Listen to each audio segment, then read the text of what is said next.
como han comentado, tengo la oportunidad de dar la introducción a la temática que vamos a hacer en este campamento, que se trata de la identidad. Y hoy me ha tocado dar la introducción y con la ayuda del Eterno esto voy a intentar hacer. Y voy a empezar leyendo una cita que la encontré en internet, si la podéis buscar, sobre una definición de identidad, para saber de qué hablamos.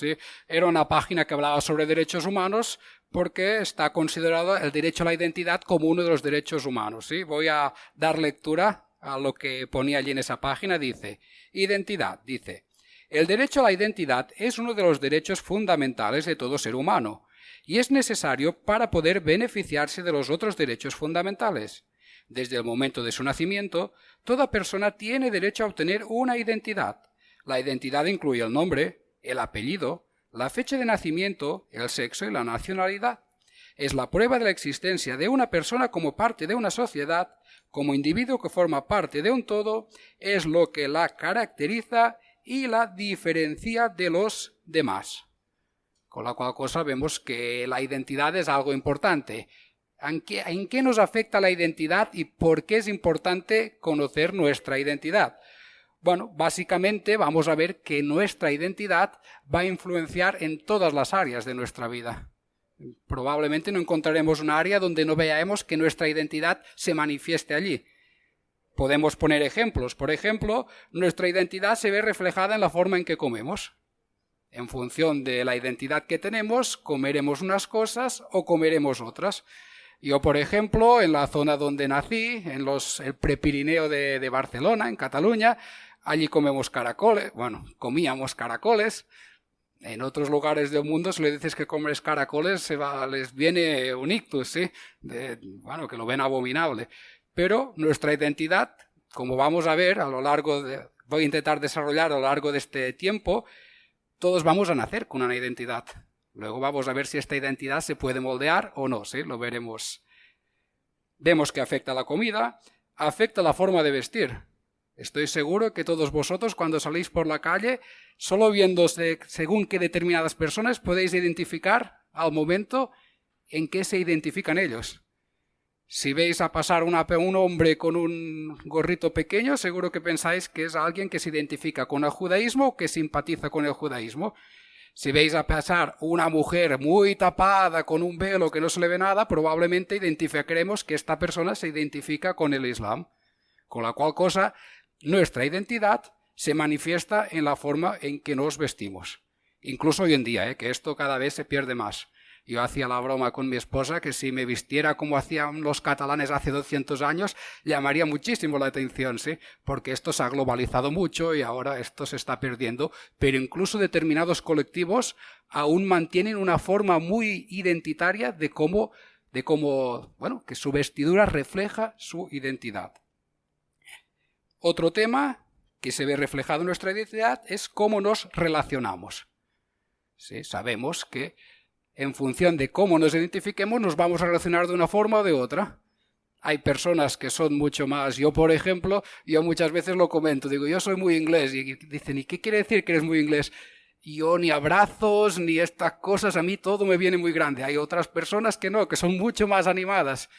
Sé que hay sociedades que para presentarse un beso. Hay otras que 2, hay otras que 3. Los japoneses, solo una pequeña reverencia. Son signos identitarios que en función de la identidad en que nos conocemos, con que hemos nacido, la identidad que nos identifiquemos, nos vamos a relacionar con la gente de una manera o de otra. Y no estamos hablando que una manera esté mejor que otra. Yo, por ejemplo, en casa, con los hermanos que vienen a veces de Colombia, allí siempre hay la broma, No, que en España son 2 besos, que en Colombia solo hacíamos uno. Y siempre hay el lío, que una paras a un lado y el otro te quedas así, ¿ahora qué hacemos? Son cosas curiosas, pero es nuestra identidad quien nos hace a veces, en todos los aspectos, a veces conscientemente, a veces inconscientemente. Otro ejemplo, y ahora ya voy a agarrar la Biblia, porque los que me conocéis y los que no tendremos tiempo este fin de semana, a mí me gusta mucho agarrar la Biblia. Si no puedo agarrar la Biblia voy como un pez fuera del agua, un poco perdido. ¿Con qué más se puede manifestar nuestra identidad? En la forma de hablar. Y vais a decir, wow, ¿y esto qué quieres decir? Vamos a ver un caso. que podríamos poner otros, ¿sí? Por ejemplo, seguro que os habéis notado todos vosotros, por mi forma de hablar, que dices, ok, habla español, pero este español no es exactamente el español que hablarían en Madrid. Porque en función de la identidad con la que tenemos, se manifiesta incluso en la forma de hablar. Pero no voy a hablar de mí, voy a poner un ejemplo bíblico. En el libro de Jueces, capítulo 12, vamos a ver algo que es muy interesante y que me sirve para reflejar este punto. En el libro de Jueces, capítulo 12, si ya miramos el capítulo 11, nos habla de Jefté. Era una época complicada, los amonitas estaban ganando, digamos, la batalla contra Israel y estaban dando mucha guerra a los de Galaad. Los de Galaad ya no sabían qué más hacer, fueron a buscar a Jefté y le dijeron, mira, si tú nos ayudas y vienes a pelear contra los amonitas y los vences, serás el cabeza, serás el juez. Y así aconteció. Jefté, bueno, un hombre que había, no vamos a entrar en estos detalles porque no es el tema hablar de Jefté, ¿sí? Un hombre rechazado por sus propios hermanos, bueno, un caso muy peculiar, ¿sí? Podríamos sacar muchas enseñanzas y podríamos hacer muchas conexiones con Jefté. La historia es que Jefté fue a pelear, venció. Luego, ¿qué sucedió? Vinieron los de la tribu de Efraín. Para situarnos, Jefté era de la tribu de Manasés. La tribu de Efraín eran casi hermanos, es decir, los dos eran hijos de José. Y vienen los de la tribu de Efraín a buscar problemas. Y claro, Jefté dice, a ver, estábamos en un apuro grande. Os he llamado, me habéis dejado, no lo dice con estas palabras, pero me habéis dejado tirado. Y ahora que la batalla es vencida, ahora venís a pedir explicaciones. Como dice el refrán, ¿sí? Después de la guerra siempre llegan los héroes, ¿sí? Y así aconteció, pero la cosa fue a mal, ¿sí? Fue a mal del todo, que terminaron con una pelea interna. Los de Galaad contra los de Efraín. Que bueno, hubo una masacre importante, pero ¿qué tiene que ver esto con la forma de hablar y la identidad? Vamos a ver qué utilizaban los hombres de Galaad para saber si los que intentaban pasar así medio escondido eran de Efraín o no. Y esto lo encontramos en Jueces, capítulo 12, versículos 6 y 7. Dice, entonces le decían, ahora pues di Shibolet. Y él decía, Sibolet, porque no podía pronunciarlo correctamente.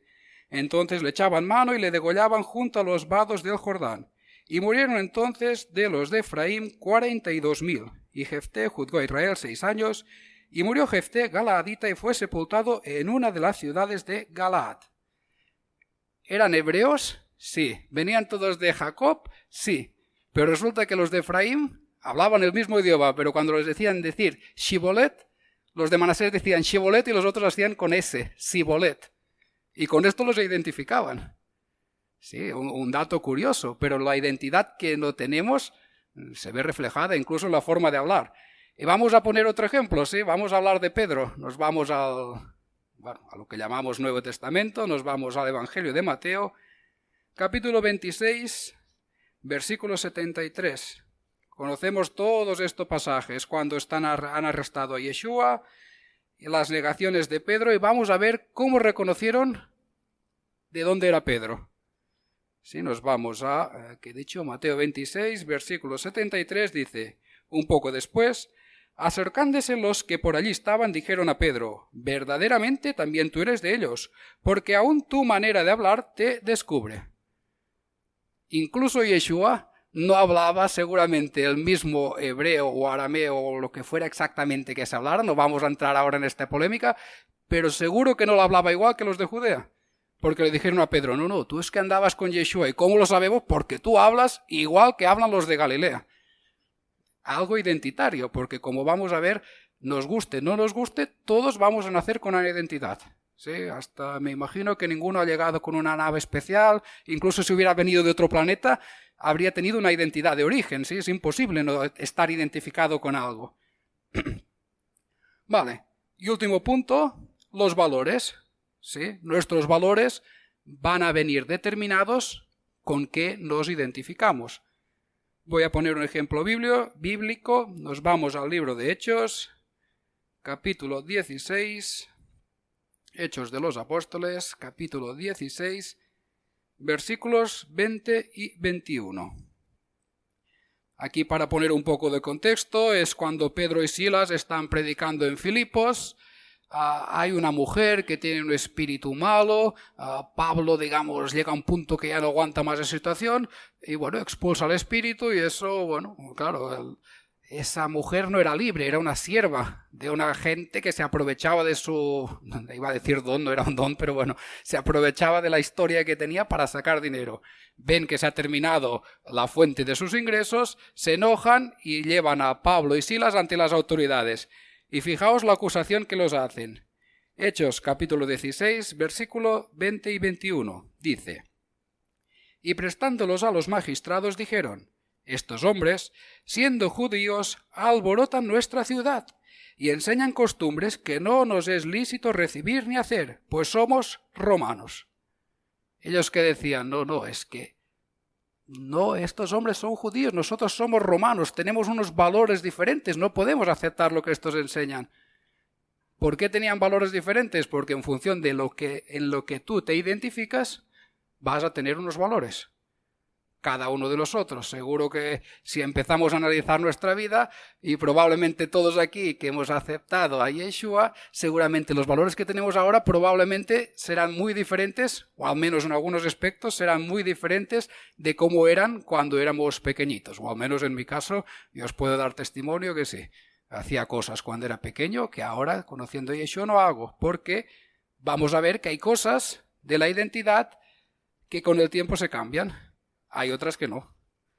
Vamos a analizar los 5 puntos que he dicho al principio que caracterizan la identidad de toda persona. Nombre, apellido, fecha de nacimiento, sexo y nacionalidad. Vamos a ver cuáles de estas cosas pueden cambiar en el tiempo y cuáles son inamovibles. Empezamos por el nombre. ¿El nombre se puede cambiar? Sí. No sé si es muy habitual o no, pero cambiar se puede. Génesis 32, 27 y 28. Aquí vemos cómo Dios decidió cambiar el nombre de Jacob. Esto lo encontramos en Génesis 32, 27 y 28.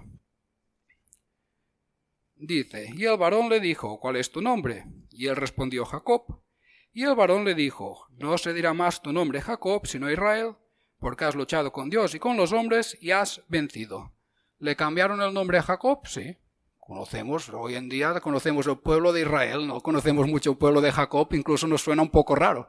Es la misma persona, pero en un momento dado se le cambió el nombre. Hay otros ejemplos, Números 13, 16. Aquí vamos a ver cómo es Moisés quien decide cambiar el nombre a Josué. Esto lo encontramos en Números capítulo 13, versículo 16. Dice: estos son los nombres de los varones que Moisés envió a reconocer la tierra. Y a Oseas, hijo de Nun, le puso Moisés el nombre de Josué.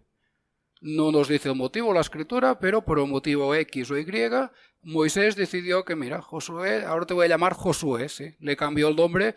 Bueno, no pasó nada, el nombre es algo que se puede cambiar. Es más, si leemos Apocalipsis 2.17, da a entender, en según qué versión se entiende más que en otras.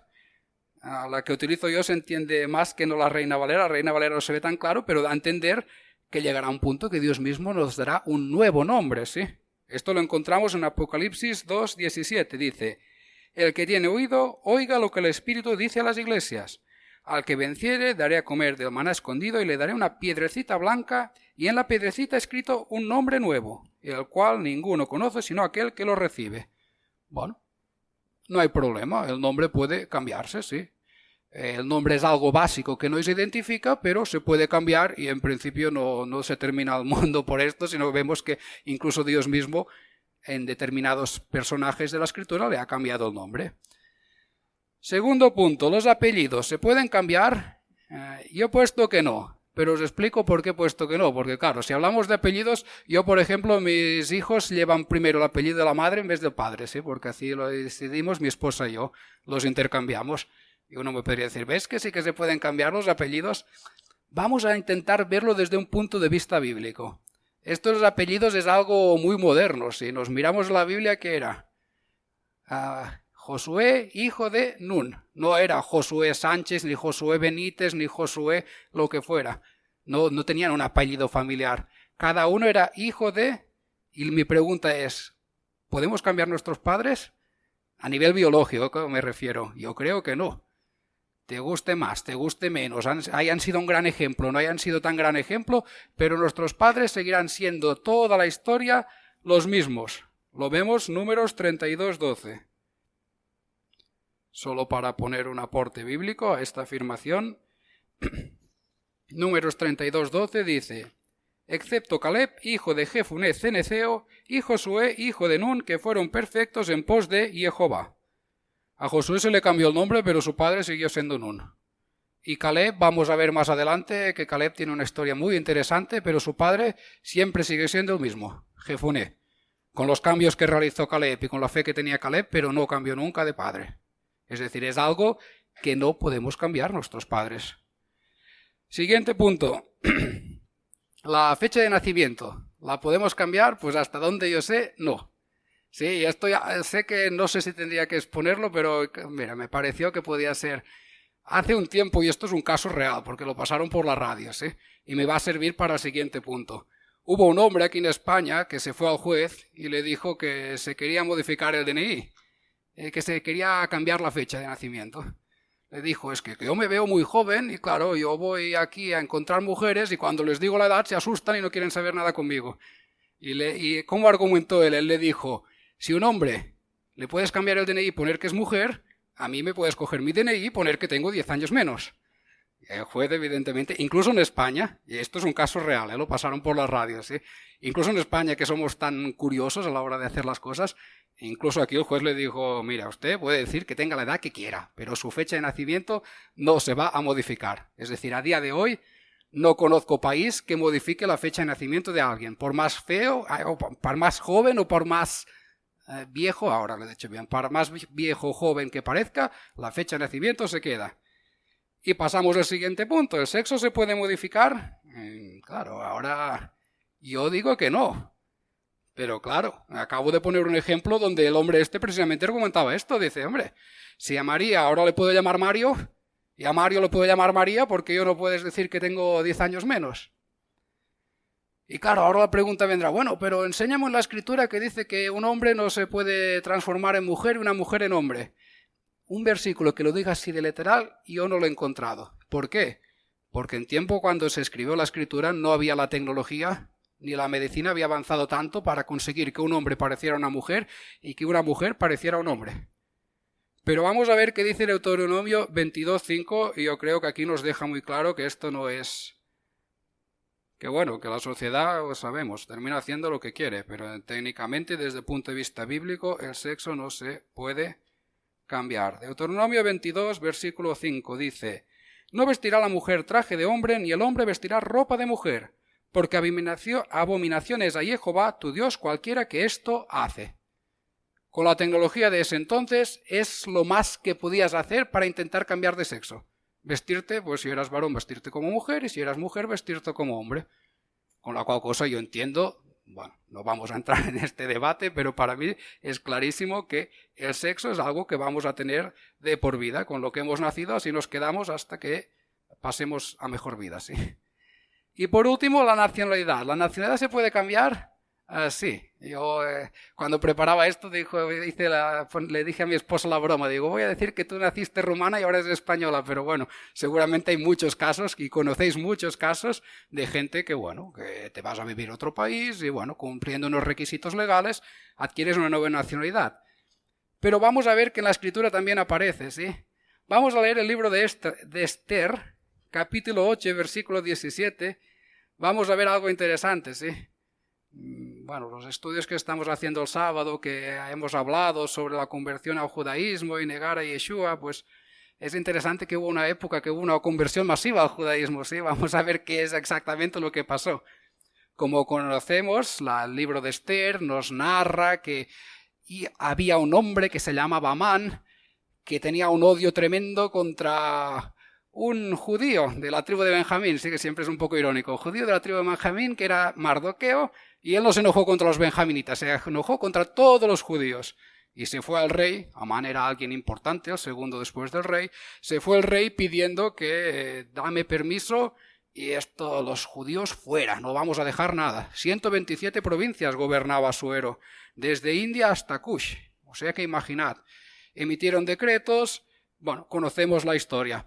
Mardoqueo se va con Esther, intercede delante del rey, Esther intercede, al final Dios mueve las cosas para que el plan de Amán sea revelado y se cambia la tortilla, ¿sí? Tenían que ser los judíos exterminados y de pronto Mardoqueo, el judío de la tribu de Benjamín, pasa a ser el segundo más importante en el reino y emite cartas conforme los judíos pues se puedan defender.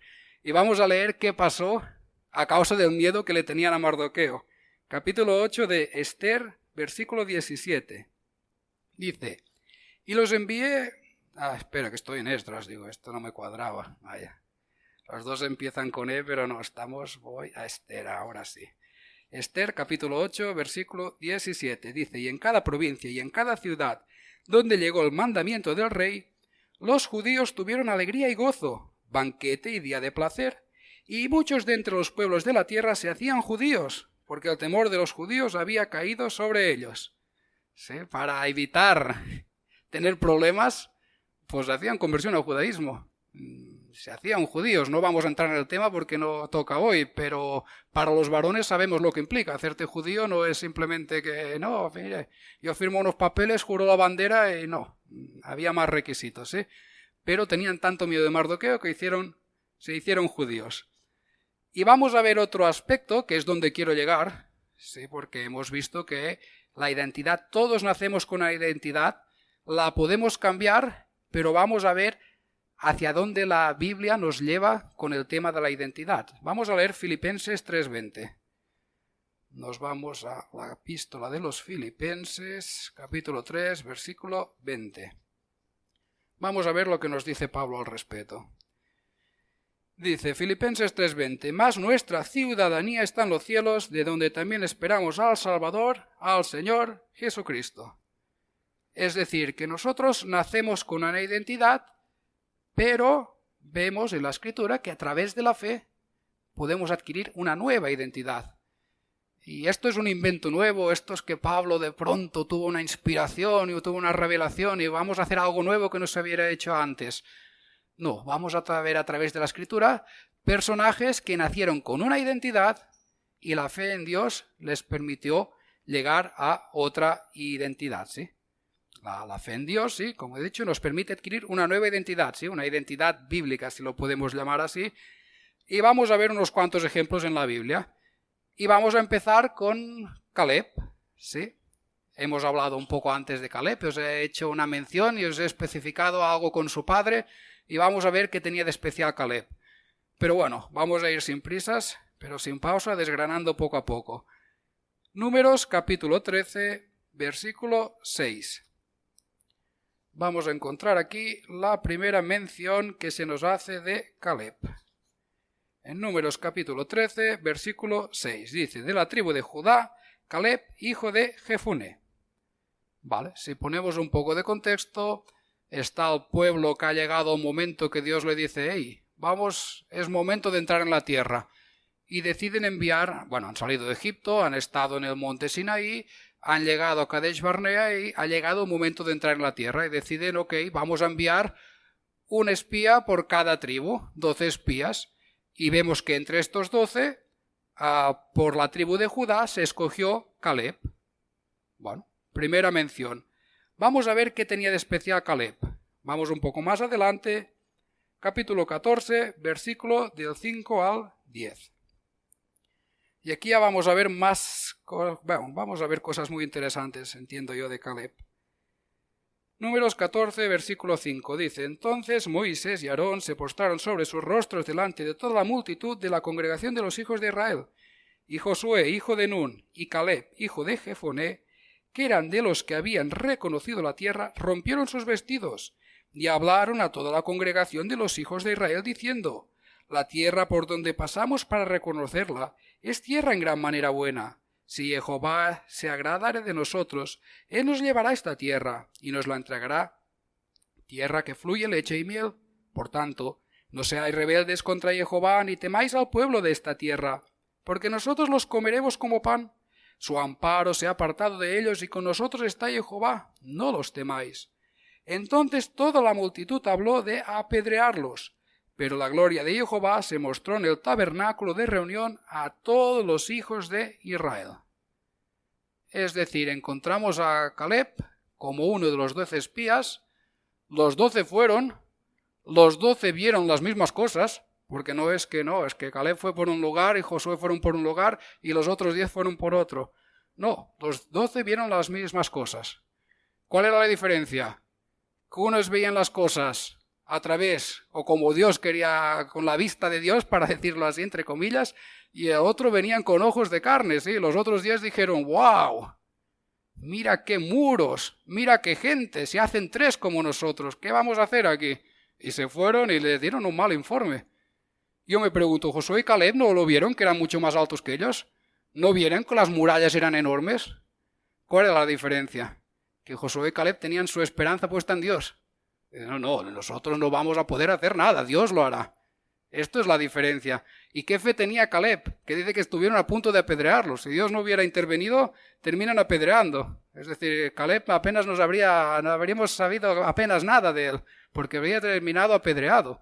Porque Dios interviene, se manifiesta y sabemos cómo termina la cosa. Y uno podría decir, bueno, esto es mi interpretación, ¿sí? Que Caleb era un hombre de una fe extraordinaria. Bueno, vamos a ver lo que dice Dios respecto a Caleb. Un poco más adelante, versículo 24. Números 14, versículo 24, dice: Pero a mi siervo Caleb, por cuanto hubo en él otro espíritu y decidió ir en pos de mí, yo le meteré en la tierra donde entró, y su descendencia la tendrá en posesión. Es decir, Dios mismo atestigua que Caleb tenía una fe, digamos, poco corriente, diferente de los demás que estaban allí. ¿Y qué dice que hizo Caleb? Decidió ir en pos de mí. Fue una decisión que Caleb tomó, ¿sí? Y vamos a ver, lo dejo para el final de Caleb, sí, vamos a ver por qué digo que él tomó esta decisión. Porque es interesante, sí, porque la historia de Caleb no termina aquí. Nos aparece como un enviado de la tribu de Judá. Vamos a Números 34, 19 para ver qué lugar termina ocupando Caleb dentro del pueblo de Israel. Nos vamos al libro de Números 34, 19, donde nos va a decir la lista de los príncipes, de los líderes de cada tribu. Y vamos a ver qué lugar ocupa Caleb. Números 34, 19. Aquí está. Dice, y estos son los nombres de los varones de la tribu de Judá, Caleb, hijo de Jefuné. Es decir, tenemos este hombre, Caleb, que demostró con sus obras la fe que tenía, una fe que incluso Dios dijo, ok, todo el mundo se queda fuera, pero Caleb y Josué entran. Los demás no, pero estos dos entran, sí, porque por su fe estaban dispuestos incluso a morir, por defender lo que yo decía que tenían que hacer. Y Dios dijo, ok, estos dos entran, los demás no. Y vemos cómo termina, príncipe de la tribu más grande en ese momento en número de Israel. Sabemos, había 12 tribus, la más numerosa era la de Judá. Y tenemos Caleb, príncipe de Judá. Pero no termina aquí, vamos a ver otra característica que tenía Caleb. Y es que Caleb tenía una fe que se mantenía con los años. Vamos a Josué, capítulo 14, versículo 6 al 12. Josué, capítulo 14, versículo del 6 al 12. Disculpadme que no estoy acostumbrado, yo sabéis que utilizo otra Biblia y cuando cojo esta voy un poco lento de un lugar a otro. Venga, Josué capítulo 14, versículo 6, dice, y los hijos de Judá vinieron a Josué en Gilgal, y Caleb, hijo de Jefuné, ceneceo, le dijo, tú sabes lo que Jehová dijo a Moisés, varón de Dios en Kadesh Barnea, tocante mí a ti. Yo era de edad de 40 años cuando Moisés, siervo de Jehová, me envió de Kadesh Barnea a reconocer la tierra, y yo le traje noticias como lo sentía en mi corazón. Y mis hermanos, los que habían subido conmigo, hicieron desfallecer el corazón del pueblo, pero yo cumplí siguiendo a Jehová mi Dios.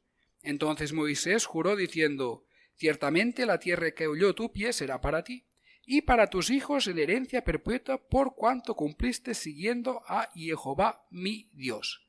Ahora bien, Jehová me ha hecho vivir, como él dijo, estos 45 años, desde el tiempo que Jehová habló estas palabras a Moisés cuando Israel andaba por el desierto. Y ahora, he aquí, Hoy soy de edad de 85 años. Todavía estoy tan fuerte como el día que Moisés me envió.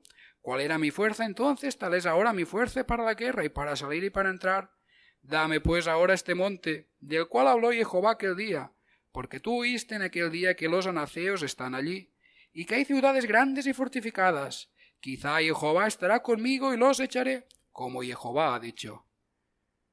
Fijaos lo que es interesante de Caleb, que Caleb no tuvo una fe momentánea que de pronto tuvo una emoción y wow, se convirtió y no, ahora fue un gran guerrero y muy fiel a Dios. Lo mantuvo con el tiempo.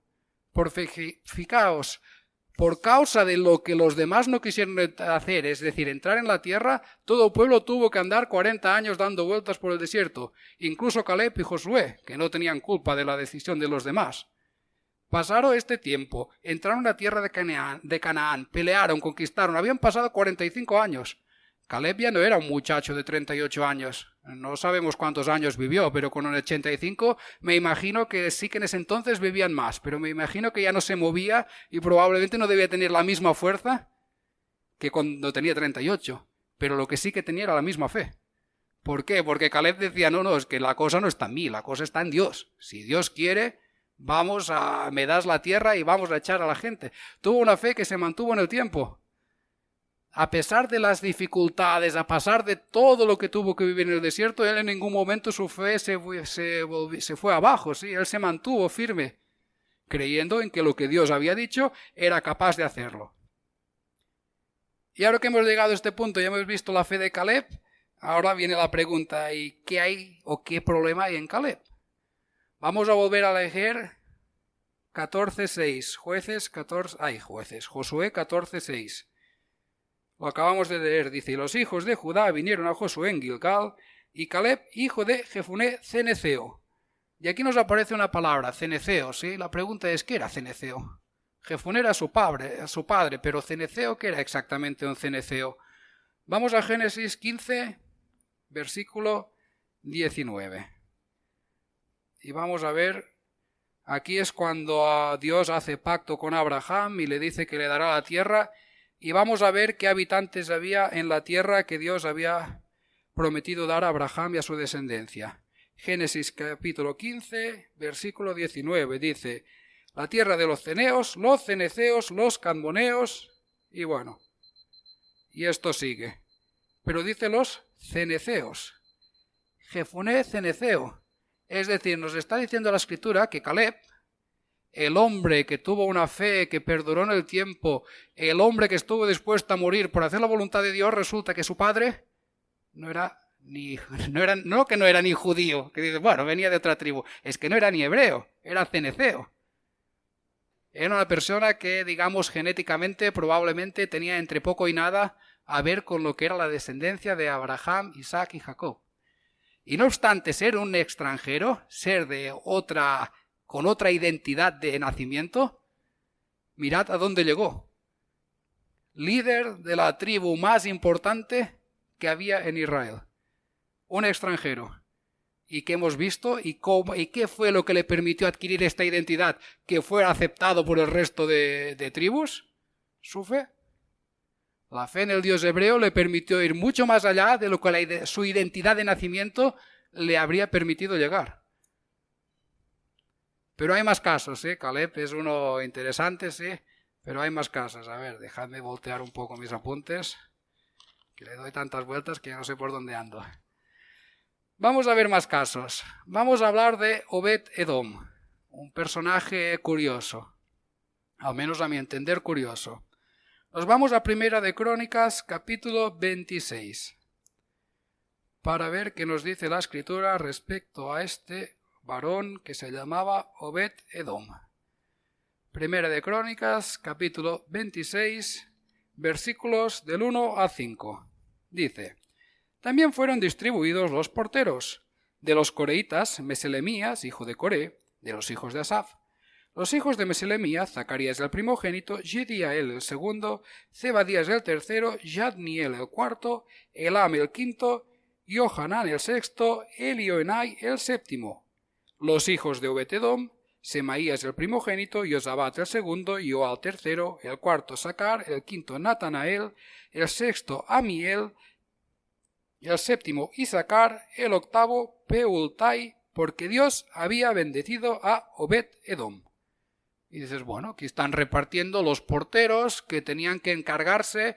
Es cuando, digamos, David está haciendo los preparativos para el templo que sabemos que terminó construyendo Salomón, y allí se repartieron los sacerdotes, nos organizamos así, los levitas así, y decidieron que había haber porteros. Y se escogió este hombre, Obed-Edom, para ser uno de los porteros. ¿Qué tenía de especial? Dice, lo había bendecido Dios. Si miramos Obed-Edom, seguramente si hacéis un análisis veréis que Obed-Edom aparece en 3 o 4 y a veces es un poco confuso, que dices, wow, ¿y cuál Obed-Edom estamos hablando? Pero aquí nos da una pista, ¿sí? Dice, porque Dios lo había bendecido. ¿Qué otro Obed-Edom vemos que Dios lo había bendecido? Nos vamos un poco antes, a Primera de Crónicas, capítulo 13, versículo 14. Dices, y el arca de Dios estuvo con la familia de Obed-Edom en su casa 3 meses. Y bendijo Jehová la casa de Obed-Edom y todo lo que tenía. Bueno, vemos que por el texto dice que este Obed-Edom, Dios lo bendijo. Dices, bueno, un hombre que estuvo guardando el arca, luego pasa a ser portero. Dices, bueno, un levita, ¿no? Normal y corriente, ¿no? Esto parecería. Vamos un versículo más arriba. Dice, 1 Crónicas 13:13. Dice, y no trajo David el arca en su casa en la ciudad de David, sino que la llevó a casa de Obed-Edom, Geteo. Y aquí esto como que se complica, porque yo tenía entendido que los levitas se encargaban de las cosas del santuario. Y aquí está diciendo Obed-Edom Geteo, y bueno, podemos plantear, dices, bueno, puede que un levita que andaba perdido y se fue a vivir en Gat, a ver, si David había vivido allí, a lo mejor había pasado esto.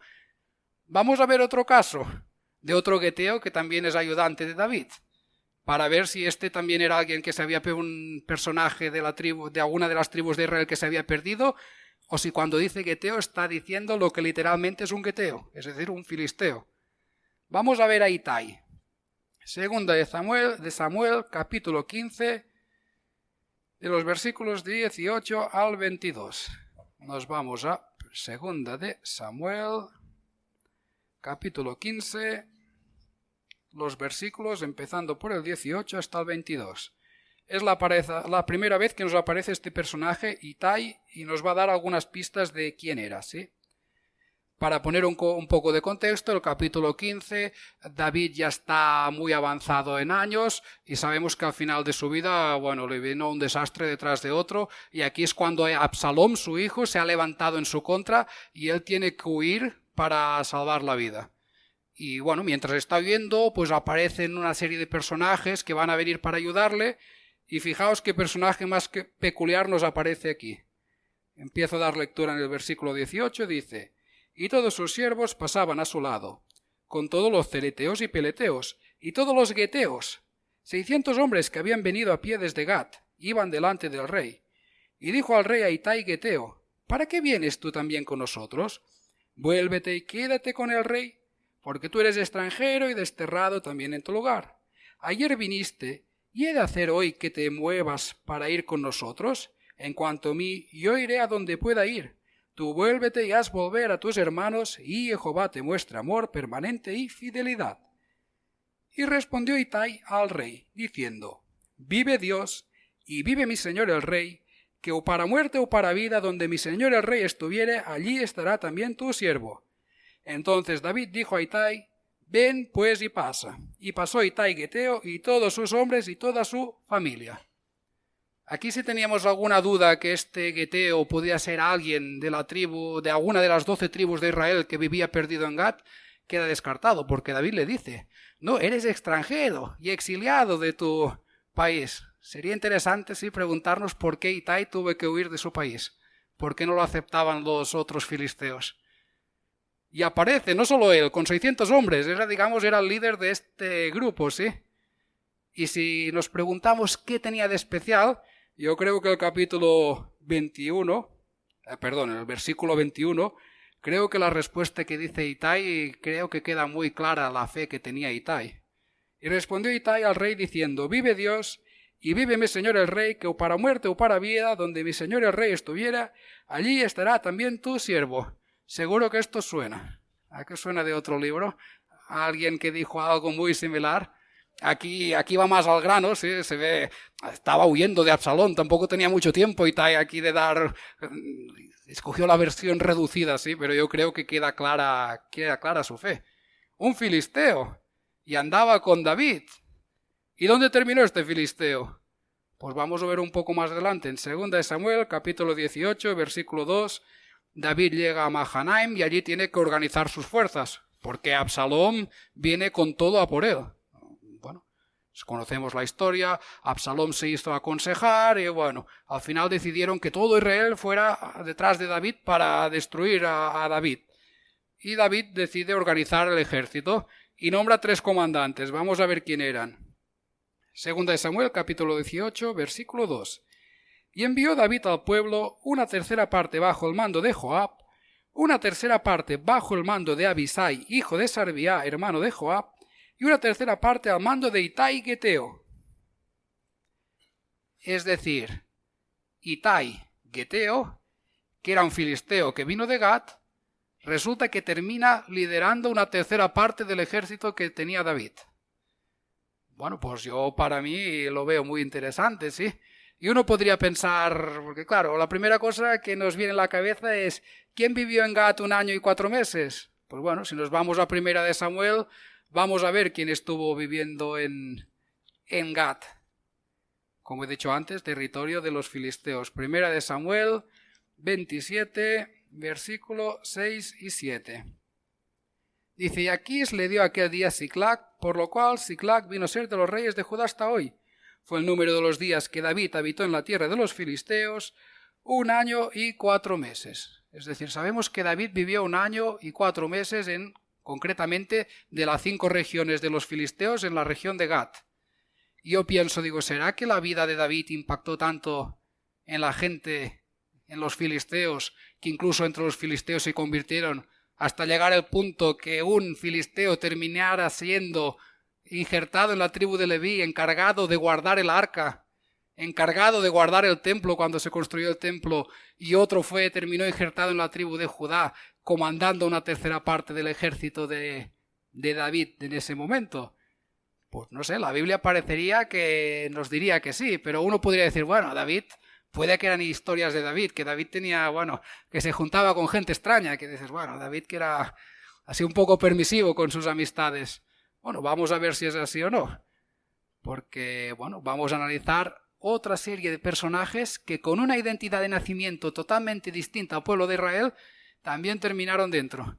Y también vamos a ver dentro de no solo terminaron dentro, sino vamos a ver a través de estas personas lo que ocurrió años después, ¿sí? Y vamos a empezar hablando de Ruth, ¿sí? Creo que todos habéis estado de acuerdo. Cuando hemos escuchado Itai, dices, uy, Itai se había leído el libro de Ruth. No solo se había convertido, sino que ya se había echado un ojo al libro de Ruth y encontró la ocasión con David y no, espera, ¿cómo lo hizo Ruth? Voy a hacer yo lo mismo. Vamos al libro de Ruth, capítulo 1, versículo 16 y 17. Creo que todos conocemos la historia de Ruth. Ruth era una mujer de la tribu de Judá que junto con su marido y sus 2 hijos, debido a una hambruna, se fueron a vivir en la tierra de Moab. Allí sus 2 hijos se casaron, con Orfá y con Ruth, pero con el tiempo el marido de Noemí murió, los esposos, los yernos de Noemí murieron y se quedó sola Noemí con Ruth y Orfá. Y en un momento dado, Noemí escucha que en Judá las cosas vuelven a ir bien, decide volverse a su pueblo y les dice a sus nueras, mira, volveos a vuestra casa porque yo ya no tengo qué ofreceros, no tengo más hijos, no hay nada que pueda hacer yo. Orfá se vuelve con los moabitas, su pueblo, pero creo que todos conocemos la historia, pero lo vamos a leer. Ruth capítulo 1, versículos 16 y 17. Vamos a ver lo que hizo Ruth. Respondió Ruth, no me ruegues que te deje y me aparte de ti, porque donde quiera que tú fueras iré yo, y donde quiera que vivieras viviré. Tu pueblo será mi pueblo y tu Dios mi Dios. Donde tú murieres moriré yo, y allí seré sepultada. Así me haga Jehová y aún me añada que sólo la muerte hará separación entre nosotras 2. ¿qué decidió Ruth? Al igual que Caleb. ¿Os acordáis que hemos hablado de Caleb? Que dice, porque Caleb decidió. Caleb era de otro pueblo, tenía otra identidad y él decidió seguir a Dios. Ruth era hebrea. Yo hasta donde leo yo mi Biblia, yo entiendo que Ruth no tenía nada que ver con el pueblo hebreo. ¿Qué hizo Ruth? Ruth decidió que seguir al Dios de Israel. Y terminó, conocemos toda la historia, ¿sí? Terminó injertada dentro, casándose con un personaje que se llamaba Boaz.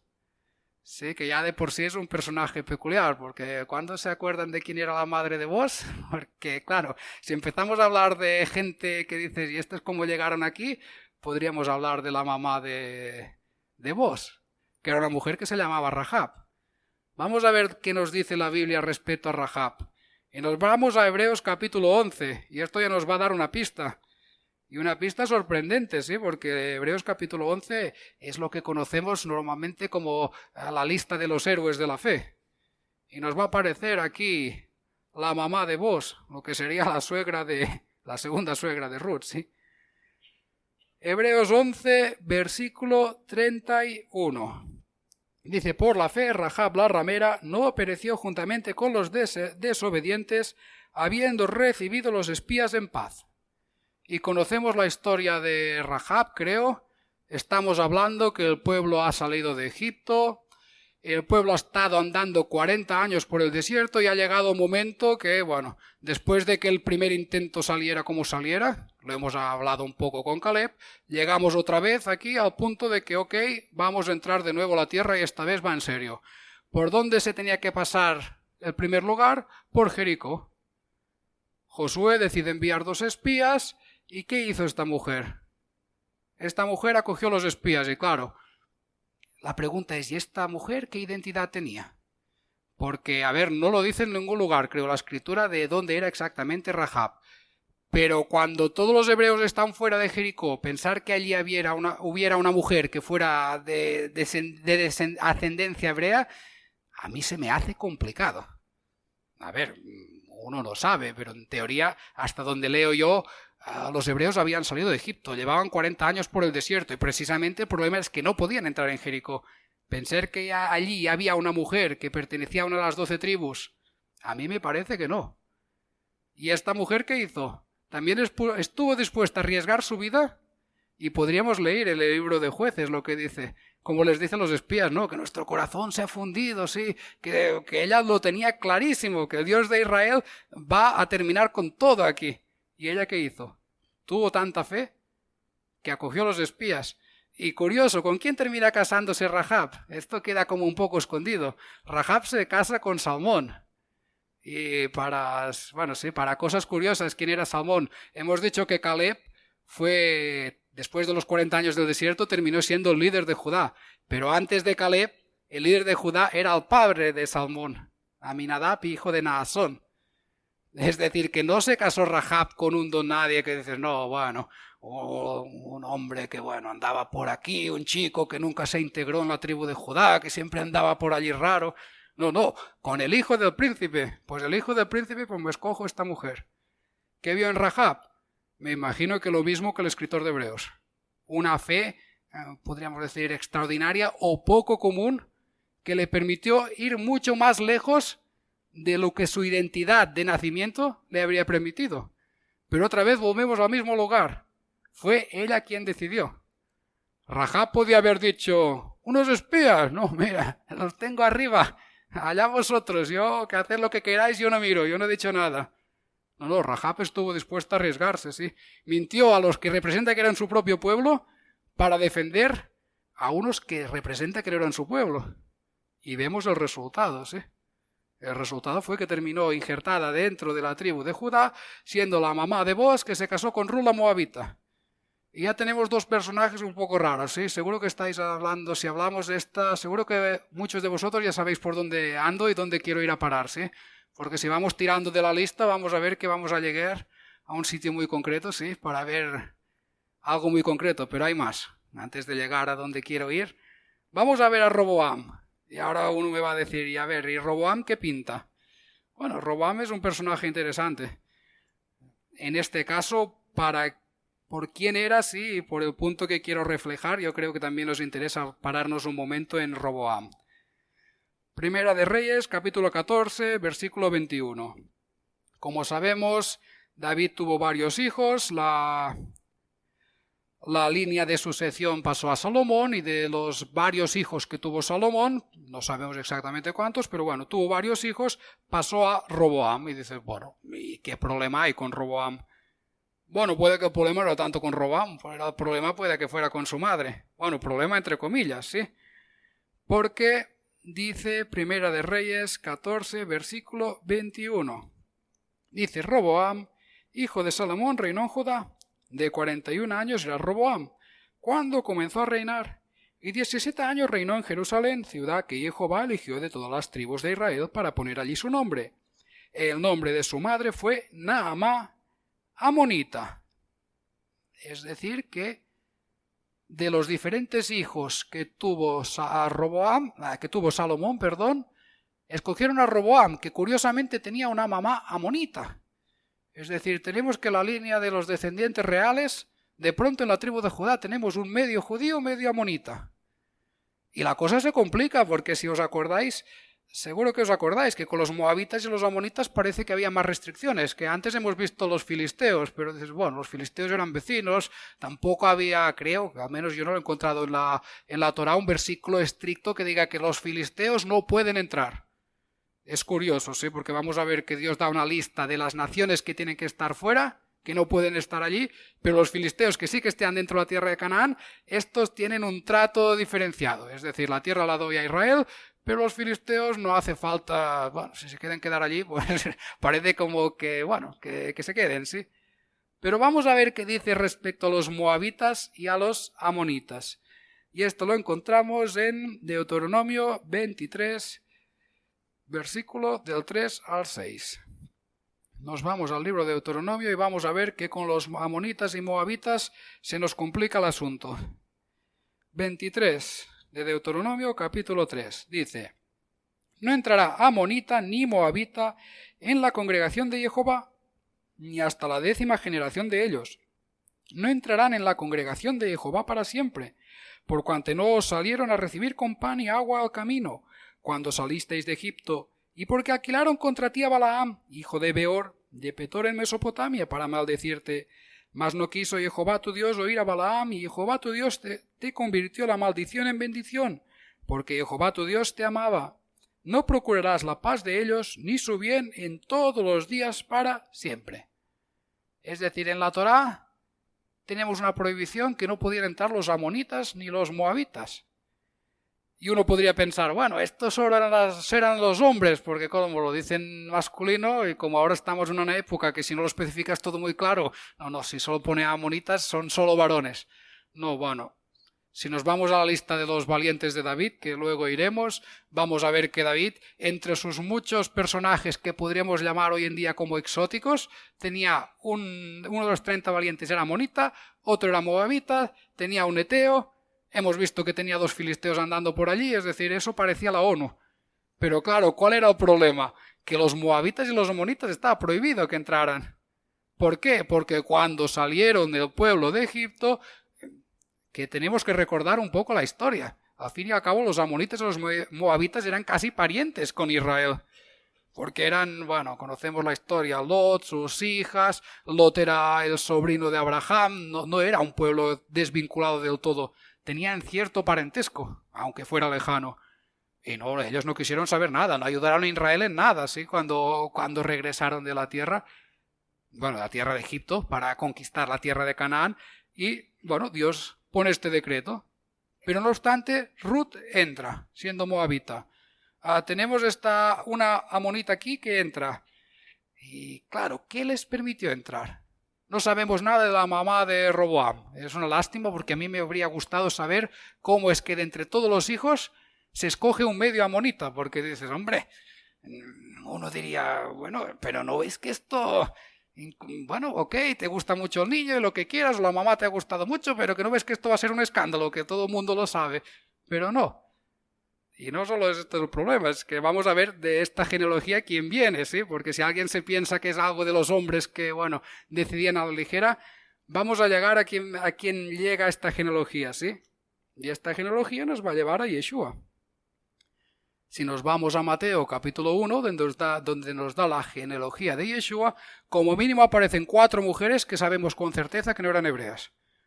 Porque me he saltado Tamar, ¿sí? Que es la primera que aparece, ¿sí? Sabemos que Judá, bueno, con Tamar, es decir, el líder de la tribu de Judá, con la cual cosa la idea de eso, de la genética 100% pura, yo creo que nos deberíamos olvidar, ¿sí? Y lo que nos permite ver esto, que no es un invento de David, que no fue que David dice, bueno, es que David andaba aquí con malas amistades, ¿sí? No, es que Dios mismo fue quien escogió que Yeshua viniera por esta genealogía. Con Tamar, una mujer que de seguro tenía que ser cananea, porque los hebreos no había en ese momento. Eran 12 varones y una chica, es decir, no había más. El pueblo de Israel, si lo queremos llamar así, en ese entonces estaba la cosa muy limitada. Con la cual cosa Tamar, seguro, exactamente de qué pueblo era, no lo sabemos, pero seguro que hebrea no era. Hemos visto Rahab, que probablemente, o casi seguro, tampoco podía serlo. Ruth nos lo dice la escritura clara. Y con el caso de Roboam, Naamá también era monita. Es decir, vemos que la línea de Yeshua como mínimo tiene 4 personas que han entrado. Con la cual cosa vemos que dicen, me acuerdo, esto pequeño paréntesis, sí, así cojo aire. Me acuerdo que tenía un amigo que él me decía siempre, no, es que yo estoy seguro que soy de la tribu de Judá, que soy judío. Y al final él hizo un test de genético, así. Y me dijo, ¿sabes qué? Me ha salido que 20% árabe, 10% judío. Y así seguía la lista. No sé, había la ONU entera allí metida así. Los españoles, por lo general, yo creo que somos un pueblo muy mezclado, ¿sí? Ha pasado mucha gente por España. Vemos que no solo ahora le gusta a la gente, sí, ya en tiempos antiguos ya había mucha gente que esto a España le gustaba como era. Y con el pueblo de Israel pasó lo mismo. Terminó mucha gente quedando injertada dentro. ¿Pero qué era lo que les permitía ser injertados? Siempre era una decisión, era su fe. No entraban porque no. Por esto yo entiendo que esta gente, su fe les permitió ir incluso más allá de los decretos que Dios había establecido, porque un moabita, una amonita no podía entrar. Y claro, aquí te descuadra todo, dices, pero entraron, y no solo han entrado, sino que Dios ha escogido que Yeshua viniera a través de esta línea, que dices, hombre, ¿no había otras ramas? Con la cual cosa dices, si Dios mismo hace que Yeshua venga, parece que le da validez que por la fe uno puede entrar donde teóricamente no debería haber podido entrar. Y voy a leer Jeremías 18, del 7 al 10. No habla exactamente de esto, pero creo que no es exactamente hablando de la identidad, pero creo que nos puede dar a entender que en función de nuestras decisiones podemos conseguir, bueno, queda un poco raro, puede ser que Dios varíe su postura delante de nosotros, mejor digámoslo así. Sí, para que bueno, vamos a dar lectura y creo que se entenderá mucho mejor, sí. Jeremías capítulo 18. Son 4 versículos del 7 al 10. Dice: En un instante hablaré contra pueblos y contra reinos, para arrancar y derribar y destruir. Pero si esos pueblos se convirtieren de su maldad contra la cual hablé, yo me arrepentiré del mal que había pensado hacerles. Y en un instante hablaré de la gente y del reino para edificar y para plantar. Pero si hiciera lo malo delante de mis ojos, no oyendo mi voz, me arrepentiré del bien que había determinado hacerle. ¿Y qué vemos aquí? Que Dios hay cosas que las determina y punto, y no se cambian. Es una realidad, hay cosas que no hay vuelta atrás. Dios lo ha determinado, así se queda. Pero vemos que la Escritura nos dice que puede darse el caso de que Dios le diga a uno, no, es que estás fatal, contigo acabo. Lo vimos, por ejemplo, en el libro de Jonás, en Nínive. En ningún momento, yo creo recordar que Jonás no les dice, no, arrepentíos porque si no... No les dice arrepentíos porque si no. Les dice, no, Nínive destruida, nada. ¿Qué hicieron los de Nínive? Se arrepintieron y Dios ¿qué dijo? Espera, que esta gente ha cambiado, pues mira, ya que han cambiado les damos otra oportunidad. O puede que pase al revés, que es lo que nos está diciendo este versículo, que Dios te dice, no, es que me gusta mucho cómo andas, es que qué personaje, qué guapo, cómo predicas, que no sé qué, y tú te empieces a jactar y a levantar y Dios dice, no, escucha, yo te había dicho que muy bien porque lo estaba haciendo muy bien, pero esto ya no me sirve. Es decir, lo que está diciendo Dios, que cuando el malo se arrepiente, dice que Dios no va a ver lo malo que había sido, sino va a ver lo arrepentido que está ahora.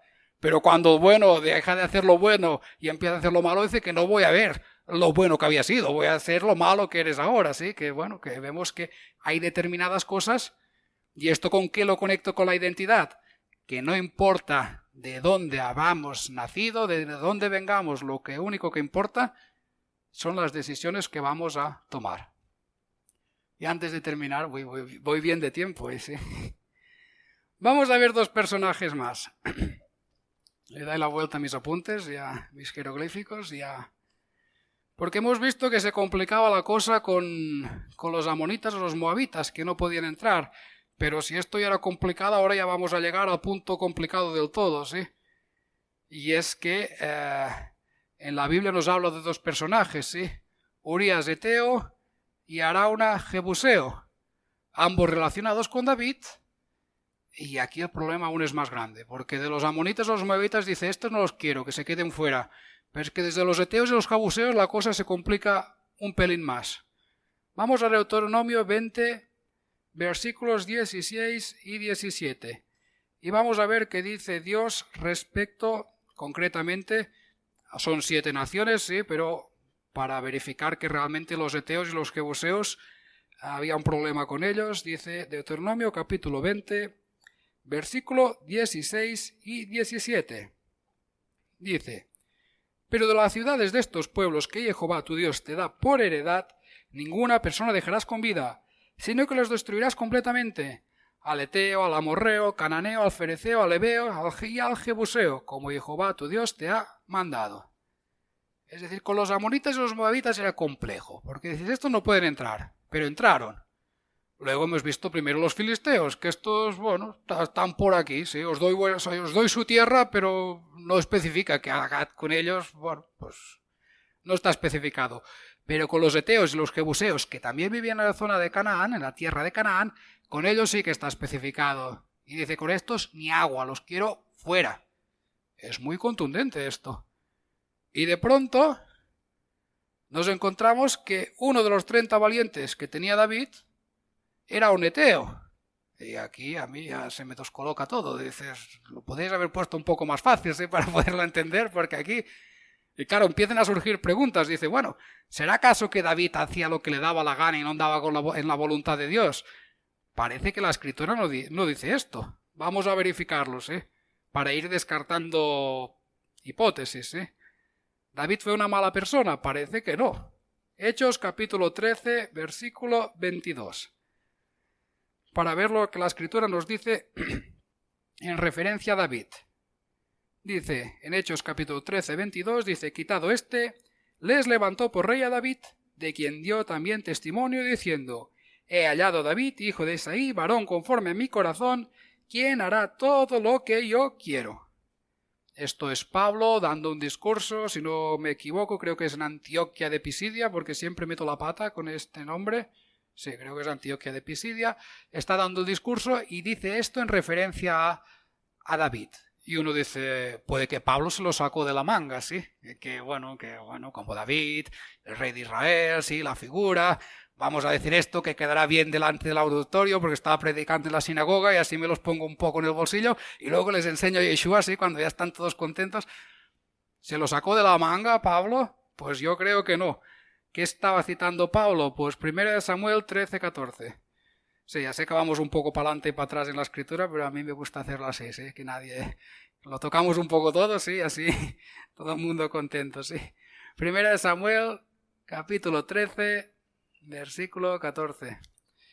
Dice, mas ahora tu reino no será duradero. Esto para poner contexto, el profeta Samuel está hablando a Saúl, que fue el primer rey de Israel.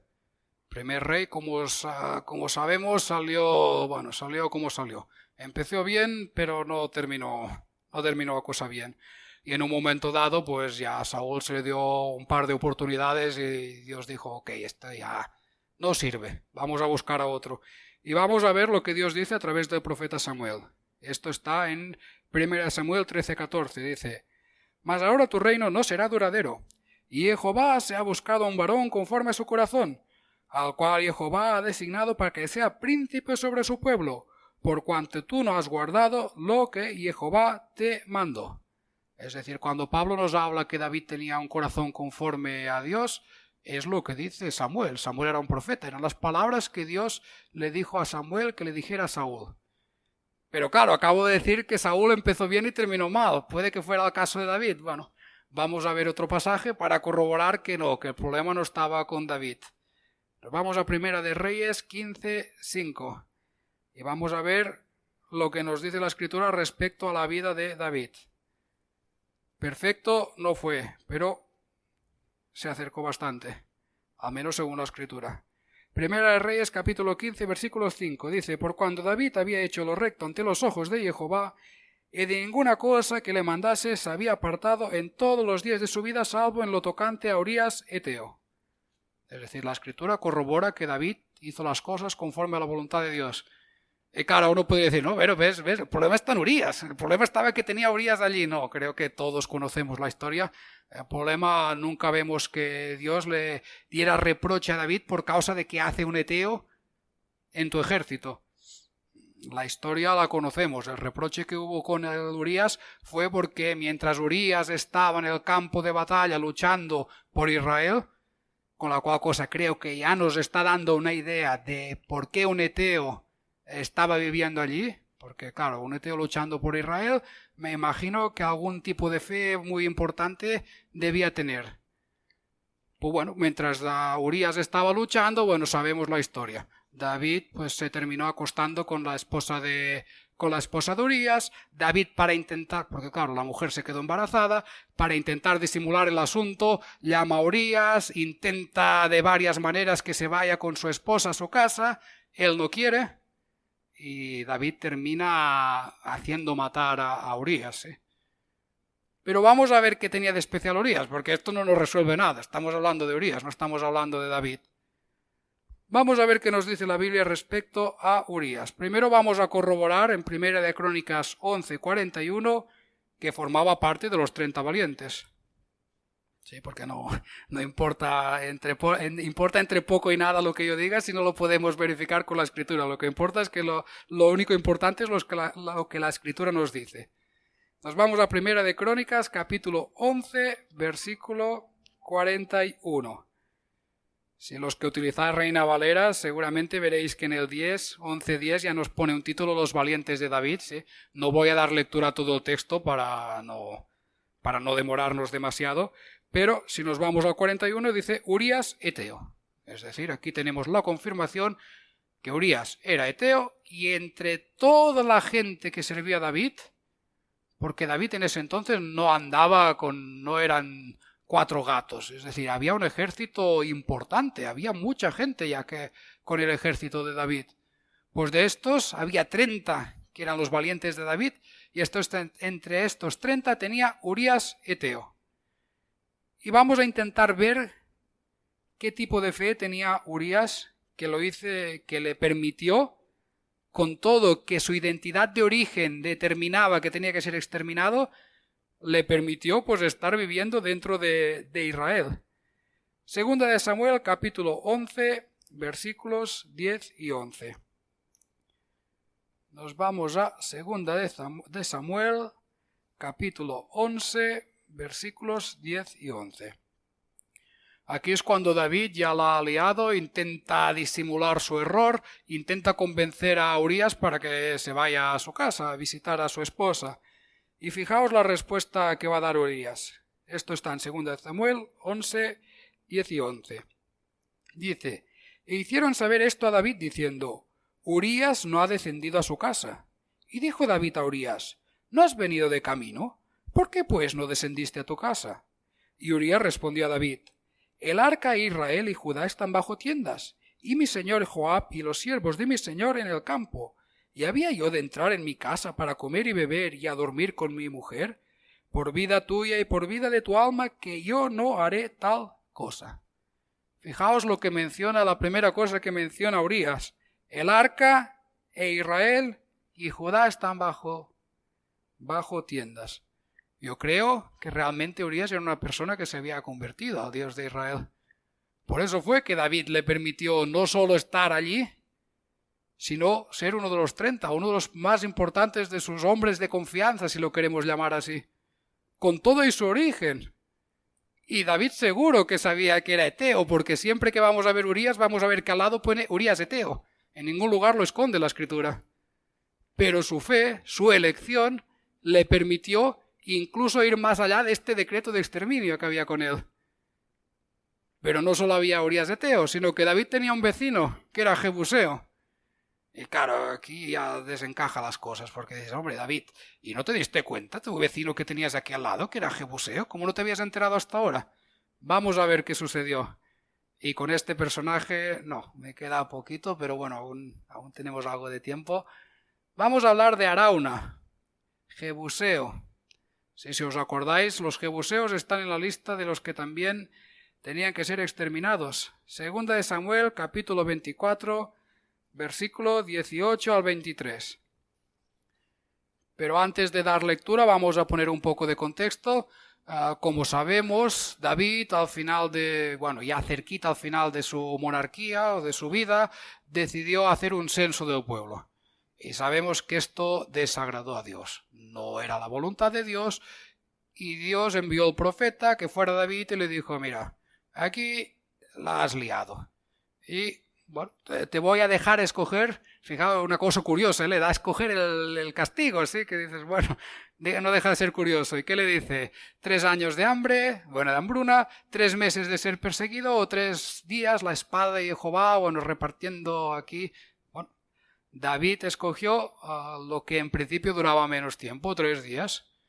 Y dice que en estos 3 días, murió mucha gente, y en un momento dado dice que David vio al ángel que estaba allí con la espada a punto para destruir a Jerusalén. Y David clamó a Dios, ¿sí? Y en ese momento aparece el profeta y le trae un mensaje a David. Y fijaos cuál era el mensaje. Segunda de Samuel, capítulo 24, 18 al 23. Dice, y Gad vino a David aquel día y le dijo, sube y levante un altar a Jehová en la era de Arauna Jebuseo. Subió David, conforme al dicho de Gad, según había mandado Jehová.